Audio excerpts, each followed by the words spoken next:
و مهمان ارجمند ما است سعادت مرزایی. سلام سعادت، صبح بخیر، خوش آمدید.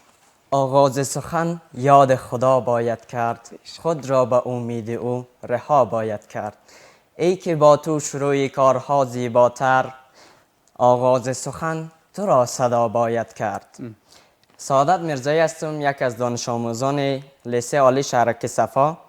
سلام و عرض ادب دارم خدمت شما مجری عزیز و بینندگان عزیز که ما را از دریچه تلویزیونی تربیتی و تعلیمی معارف بیننده هستند. سلامت باشین. سعادت عزیز، ما قسم به جسمت نگاه میکنیم. چطور خودت صنف 12 شدی؟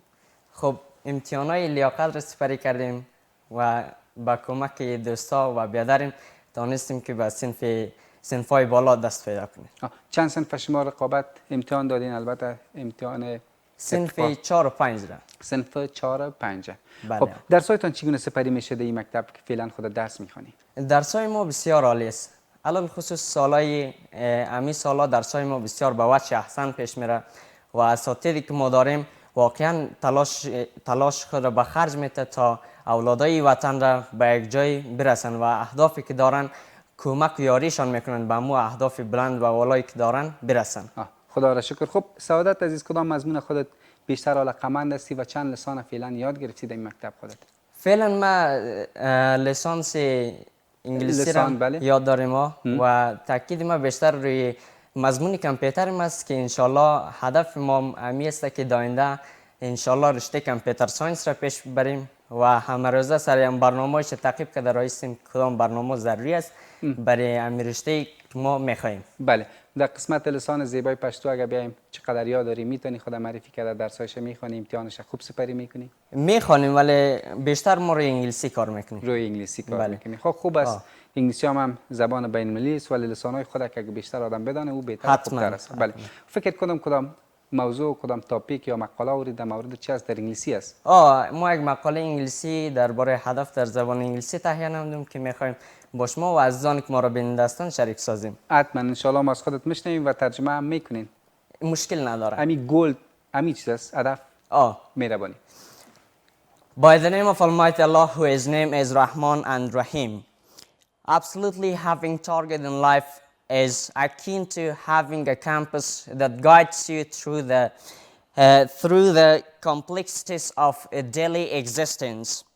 There are some key points for having a target in our life.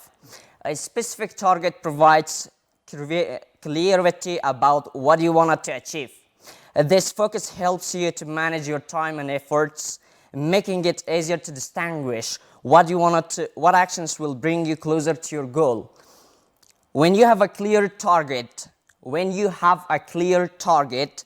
it fuels your motivation.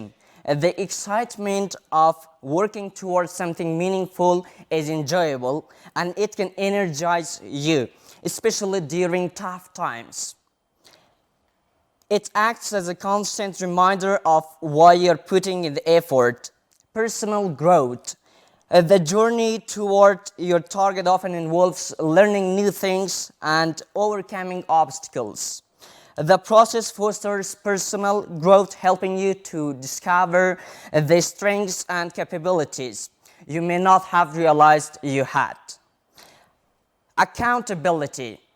Setting targets makes you a responsible person and committed person toward your career. Thank you, Mr. Saadat. Yeah, thank Very you. nice. میشه میره مفهومش خلاصه بگویی به ما؟ بله چرا نه.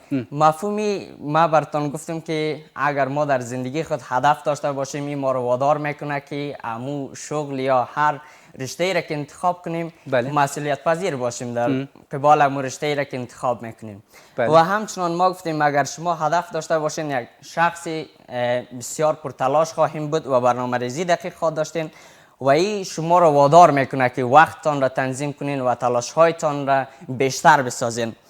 و گفتیم که داشتن یک هدف مشخص بر شما کمک میکنه که یک آینده خوبتر داشته باشین. بله، بسیار عالی، بسیار زیبا.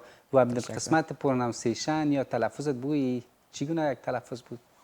تلفظ ما خب تلاش های ما همیشه وقت جریان داره و انشالله خواهیم جریان داشت که با کمک اساتیدی که ما داریم همیشه وقت با ما کار میکنن و در پهلوی خود من ویدیوهای انگلیسی رو بیشتر تماشا میکنیم و بله. تاثیرگذار است. بسیار زیبا. سلامت باش سعادت از اینکه با برنامه صبح معرف تشریف تشکر. آوردی. خیلی کوتاه مهدف هم میشه شریک بسازی با هموطنان از ما، خصوصا با متعلمین عزیز. پیام ما بر متعلمین عزیز و نوجوانانی است که جوانی در زندگی یک بار تکرار میشه و بیاین که از این جوانی و نیرویی که داریم در راه ترقی و پیشرفت خود استفاده نماییم. بله. و هدف خودت در زندگی چی است؟ هدف ما در زندگی است که در آینده انشالله یک انجینیر و متخصص رشته کامپیوتر ساینس شوم. انشالله بخیر روز برسه که خودت سعادت یک انجینیر لایق و اصیل باشی. انشالله. بخیر باشین.